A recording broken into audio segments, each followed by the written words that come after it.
Good morning, Belen, and welcome back to another fantastic school year and another season of WBLN. I'm Brandon Lubian. And I'm Marcos Alos, and welcome to this edition for WBLN for today, September 1st, 2017. So we can all think back to that first day when we first walked through the halls here as a new student. Whether it was last year or about to be 7 years ago, that is a memory that we will all cherish. So let's take a look into the past, as most of us started here in 6th grade. Last Monday was orientation for all new students. So here's Marcelo Hernandez with more. The first Monday of the school year, our 6th graders groom and prepare themselves for their momentous first day at Belen. I'm excited but nervous, but really happy to start my first year at Belen. I'm really excited to go to Belen, and I'm going to be the first one in my family to go. I feel great about going to Belen. I feel a bit nervous, but I'm pretty excited. More than 100 6th graders gathered in the central patio along with their parents to hear a message of welcoming and Belen brotherhood.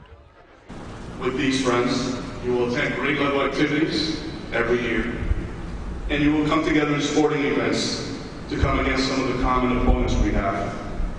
You will attend days of reflection and retreats together, and help each other to form a strong faith that will carry you throughout life. So once again, welcome to Belen. Remember that we do everything here at Belen for the great glory of God, and again, if you ever need anything, please feel comfortable to come up to me and ask. Thank you, and parents, welcome most. From here, they tagged along with their assigned senior and middle school ambassadors and homeroom teachers all around the school for a quick tour. While on the tour, 6th graders had the chance to do several things, such as picking out their very own lockers, something they'll stick with for the entire year, to taking their very first school pictures and getting their IDs immediately after. In addition to this, several seminars were held by teachers to help make sure our 6th graders know where to go and how to get involved as they embark on their very first Belen school year. Orientation, it was really fun, and Belen will be fun and exciting. For WBLN, I'm Marcelo Hernandez. So I don't know about you guys, but lunch is definitely my favorite period of the day. That being said, we now have a brand new dining hall. Here's Leo Bate with more. The long-awaited dining hall was christened. Mr. Felipe Fernandez, class of '94 and Director of Development, introduced the night, while Father Willie led the group in prayer. The new dining hall also has more space in the old cafeteria and a mural with photos of Belen throughout the years. The new dining hall will be used for more than just feeding our students. It will also hold the masses for the high school.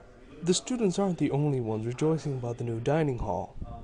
Father Willie, for example, is extremely proud of the work done. So tonight we inaugurated the dining hall with various people who were benefactors, the architect, constructors.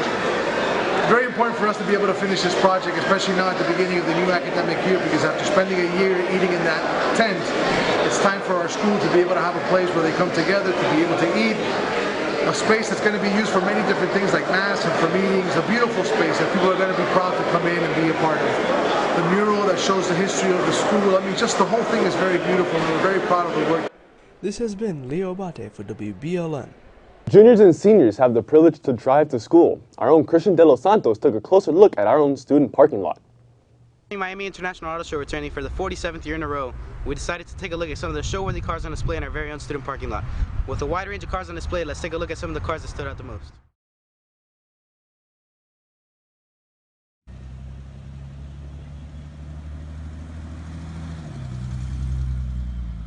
Here at Belen, this is my 1992 BMW 325i. The reason I got this car is because I wanted something different from what everybody else has nowadays, which is usually nice new cars. So I've always been a fan of the classics, and right when I saw this one, I knew it was the right choice.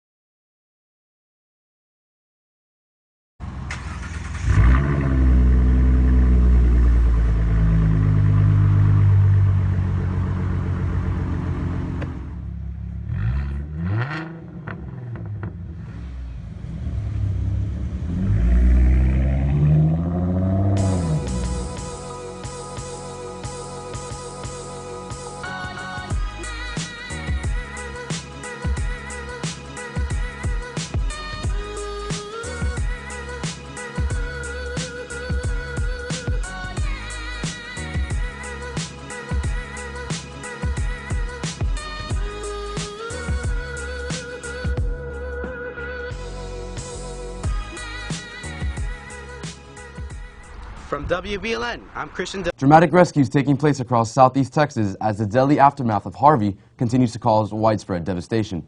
The military, part of the rescue effort, airlifting families to safety above floodwaters.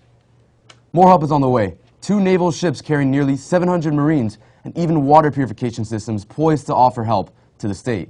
Local and citizen crews in dire need of help this morning. Beaumont and Port Arthur. Dozens of seniors were stranded in a nursing home. Before help could arrive, and in Beaumont, Texas, the city lost its water supply after pumps failed due to flooding. In Houston, thousands spent the night in shelters, but many there are still in need of rescue. Firefighters are now going door to door in search of victims. In Crossby, just outside of Houston, authorities say there was a chemical release at a compromised plant due to flooding. Officials anticipated that explosions or fires could occur and had already evacuated that area. Vice President Mike Pence visits the storm-ravaged region today, making stops in and around Corpus Christi to get a first-hand look at damage and meet with victims. Belen is now raising money to support the disaster relief effort. We'll be working with Catholic Charities USA and our brother schools, Cristo Rey Jesuit College Preparatory of Houston and Strake Jesuit College Preparatory in Houston in order to determine the best way to support the community. Students can either bring cash or check donations to their theology teachers. Checks should be made payable to Belen Jesuit Preparatory School with a notation in the memo that says Hurricane Harvey. All other donations can be made at www.belenjesuit.org/Hurricane Harvey.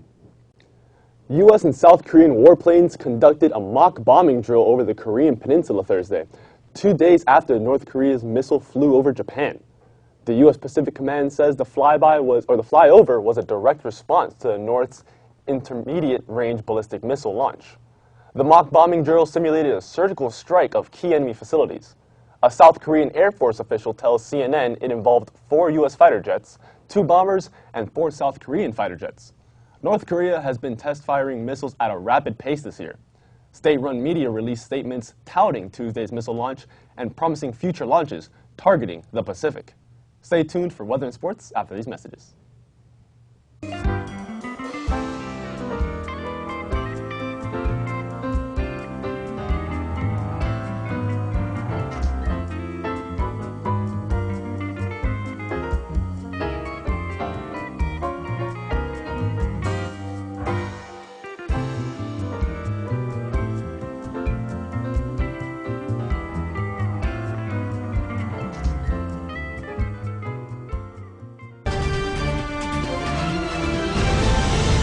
Good morning, Wolverines. So far, the weather's looking pretty okay. We are expecting showers coming in towards the mid-afternoon, but it should pass by over pretty quickly.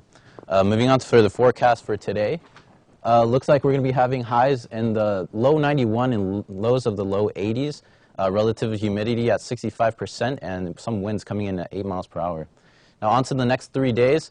It's going to be a kind of rainy weekend. We're going to be having highs in the low 92s and lows of the low 80s all throughout the week. And another thing that we should be looking out for over the weekend is Hurricane Irma.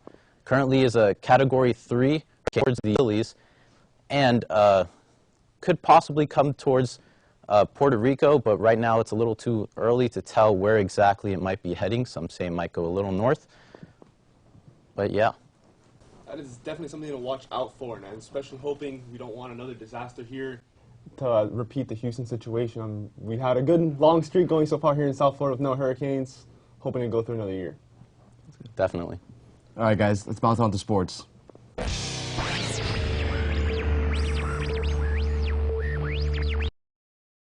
Hey guys, in sports today, after last week's huge overtime win to start the season, the Wolverines look to get their second W this afternoon against Gulliver. 4 p.m. The team had a start today at Granada at 173 to 206. The team was and Robbie Lizama.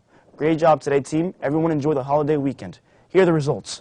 Mateo Stickler with 42, Robbie Lizama with 43, Adrian Rodriguez with 44, John Bohatch with 44, and Carlos Perez Abreu with 50, and finally Ignacio Lizama with 53. Yesterday afternoon, the Belen Jesuit basketball team unveiled the scoreboard table. The table is equipped with digital signage capabilities and will feature images, videos, and more. The new equipment is part of the remodeling project that began last year. I think that the fact that we got a new score table is great.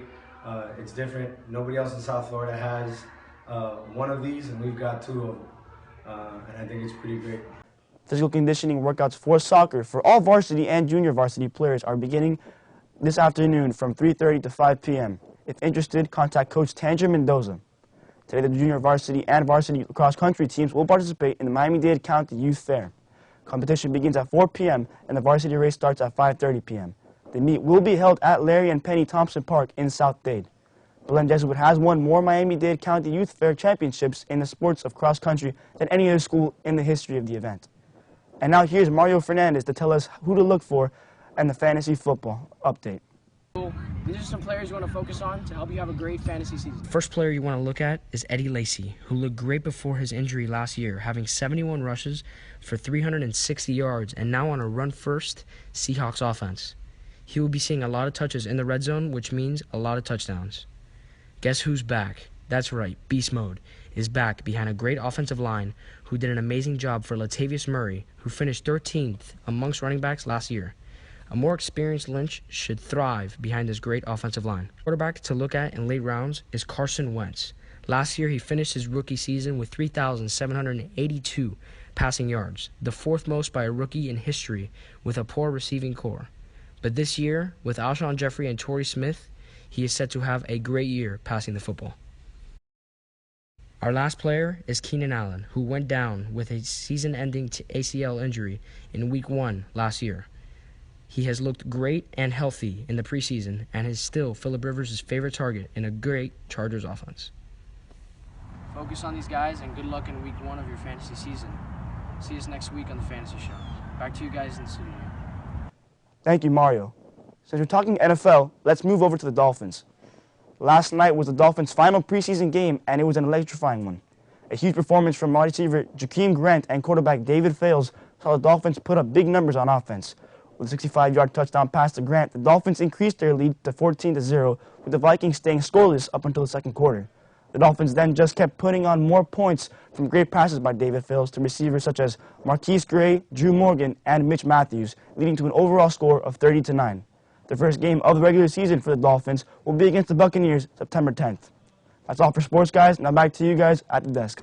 Thank you, Raul. Last Friday during 6th period lunch, 4 students and Mr. Jordan volunteered to drink a blended smoothie filled with all types of food from the dining hall. Senior Sebastian George finished his smoothie first and was rewarded a $25 gift card to use at the Wolverine Den. This is the first time this has been done, so look out 6th period lunch to see what happens. All right, that's all your news for today. Once again, thank you for watching. Please make sure to follow us on YouTube, Twitter, Facebook, and Instagram for all the latest news and pictures. I'm Brandon Lubian. And I'm Marco Celos. And from everyone here at WBLN, have a wonderful day. Thank you for watching, and stay golden, Wolverines.